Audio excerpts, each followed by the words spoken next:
Sure. Go ahead. Thanks, Caroline. Yeah. In Gaza, the bodies of 15 rescuers have been found in their sort of ambulances where they were apparently killed by Israeli forces. Just wondering if the White House is going to be calling on Israel to investigate that and to try and avoid similar casualties involving rescue workers in the future. Well, as for the specific situation you just mentioned, I'll talk to the president about it and our national security team. What I can tell you is what I've spoken with the president on. He very much remains committed to backing Israel, and it was only because of this president and his team's leadership that we had a temporary ceasefire in Gaza, that we were able to bring many hostages home. And the president made it very clear to Hamas, you get the hostages out, all of them, or there will be hell to pay. And Hamas is certainly witnessing what it feels like for all hell to be paid, and the president supports Israel's right to defend itself.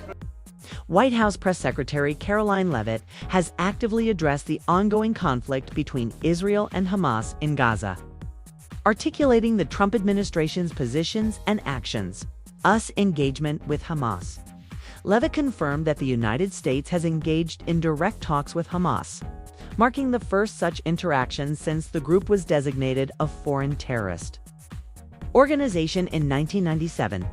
These discussions, led by Adam Bowler, President Trump's nominee for Special Envoy for Hostage Affairs, primarily focus on securing the release of American hostages held in Gaza. Leavitt emphasized that these negotiations are conducted with the awareness and consultation of Israeli officials, underscoring the administration's commitment to protecting American lives, ceasefire, and humanitarian concerns. Leavitt and the administration have stated that while they seek a return to ceasefire conditions and a pathway to peace, they hold Hamas responsible for stalling negotiations and for the humanitarian crisis by refusing to comply with ceasefire proposals.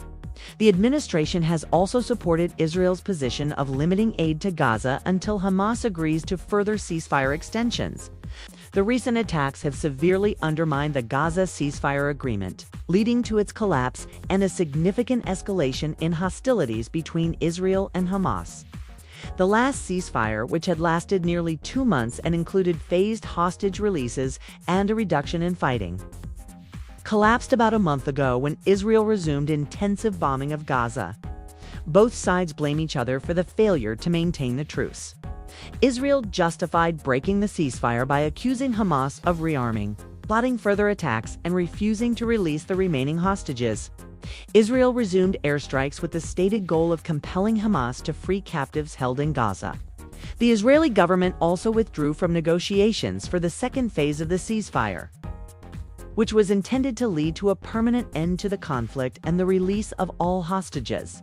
Hamas condemned Israel's renewed assaults as a clear violation of international and humanitarian laws, accusing Israel of breaching the ceasefire and endangering the lives of hostages. Hamas and its supporters hold Israel fully responsible for overturning the agreement and worsening the humanitarian crisis in Gaza. The ceasefire had initially resulted in a significant reduction in hostilities, allowing for some hostage releases and humanitarian aid. However, disagreements over the terms of extending the ceasefire, particularly Israel's demands for immediate partial hostage releases, and its blockade of aid into Gaza, stalled progress on the second phase. The breakdown of the ceasefire has led to renewed deadly strikes, with over 400 fatalities reported in Gaza following Israel's resumption of air attacks. The violence has sparked protests and political repercussions within Israel and across the region. International mediators, including Egypt, Qatar, and the United States, have attempted to revive ceasefire talks, but Israel's resumption of military operations and Hamas's accusations of ceasefire violations have made negotiations increasingly difficult. In summary, the recent Israeli attacks have shattered the fragile ceasefire, halted progress toward a permanent truce, and intensified the conflict, with both sides blaming each other for the collapse and the fate of hostages remaining a critical and unresolved issue. Support for Israeli military actions. Leavitt stated that Israel consulted the Trump administration prior to conducting airstrikes in Gaza, which resulted in significant casualties. She conveyed that President Trump fully supports Israel's actions, attributing the escalation to Hamas's attacks on October 7, 2023. Leavitt reiterated the administration's stance that Hamas is solely responsible for the conflict, and that the U.S. stands firmly with Israel in its right to defend itself. Specific actions the U.S. is taking in support of Israel. The United States has taken extensive and multifaceted actions to support Israel amid the Gaza-Hamas conflict, encompassing military aid, defense deployments, and diplomatic backing, military aid and arms transfers. The U.S. secured and expedited large aid packages totaling tens of billions of dollars, including an $8.7 billion aid package in September 2024 for wartime procurement and air defense systems like Iron Dome and David S. Sling, a $14.3 billion emergency military assistance package approved by Congress in April 2024, alongside humanitarian aid for Gaza civilians, a proposed $8 billion arms sale announced in January 2025, including medium-range air-to-air missiles, artillery shells, Hellfire missiles, and bombs, fast-tracking approximately $4 billion in military aid, using emergency authority to prepare Israel for potential renewed fighting. Additional arms sales totaling $18 billion approved after pressure from the Biden administration, including 25 more F-35 stealth fighter jets for $3 billion. Deployment of defense systems and troops. Deployment of the Terminal High Altitude Area Defense System and 100 U.S. troops to Israel in October 2024 to intercept ballistic missile attacks from Iran and proxies, complementing Israel's existing missile defenses. Deployment of U.S. Navy carrier strike groups, including the USS Gerald R. Ford, and additional warships and aircraft to the Eastern Mediterranean starting October 7, 2023. To deter hostile actions and provide rapid military support. Preparation and high alert status for approximately 2,000 U.S. troops for possible deployment to Israel as a deterrent and support measure. Sending of guided missile launchers, F-35 fighter jets, and increased squadrons of attack aircraft to the region. Intelligence and special operations support. Deployment of U.S. special operations teams to Israel to assist with intelligence gathering and planning, particularly for hostage rescue operations.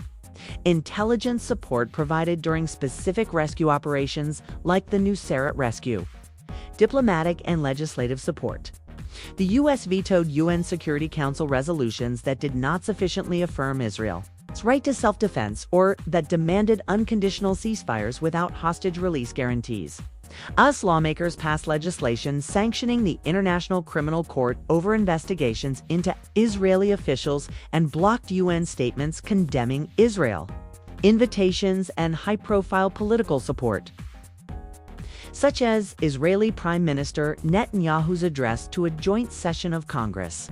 Humanitarian aid and conditional support. The U.S. has also provided humanitarian aid to Palestinians in Gaza, with $9.2 billion included in emergency aid packages. Some munitions shipments were temporarily paused over humanitarian concerns, such as the May 2024 pause on heavy munitions transfers pending Israel's operational plans in Rafah, but were later approved. The Biden administration has demanded written assurances from Israel on the use of U.S.-supplied weapons in accordance with international law, with potential consequences for non-compliance. These actions collectively demonstrate the U.S. commitment to Israel's security through military, logistical, intelligence, and diplomatic means while balancing humanitarian concerns and international legal considerations in the conflict. Policy on pro-Hamas sympathizers. Addressing concerns about individuals in the U.S. expressing support for Hamas. Leavitt indicated that the administration is open to deporting foreign nationals who have violated immigration laws and exhibit pro-Hamas sympathies. She highlighted the administration's broader commitment to enforcing immigration laws and ensuring national security. Overall, Leavitt's statements reflect the Trump administration's unwavering support for Israel, a proactive approach to securing the release of American hostages, and a firm stance against entities and individuals associated with Hamas. Progress at all on a ceasefire at the moment, as far as the president's concerned? The president and his team continue to be engaged on this every single day. Sure. Go ahead, So I'm just wondering, related to that, if you have an approximate date for the president's first foreign trip. I think there was a little confusion yesterday about what month he was talking about. And then will he need a ceasefire to be in place or closer, either in Gaza or in Ukraine, before that trip takes place? The president will be heading to Saudi Arabia in May. As for specific dates and details, we will be reading those out to you as soon as we possibly can. I know our teams are working on the details of that trip. And then again, as for a ceasefire, the president's made it clear that's what he wants to see in Russia and Ukraine, and his team continues to be engaged on it every day. And Kelly.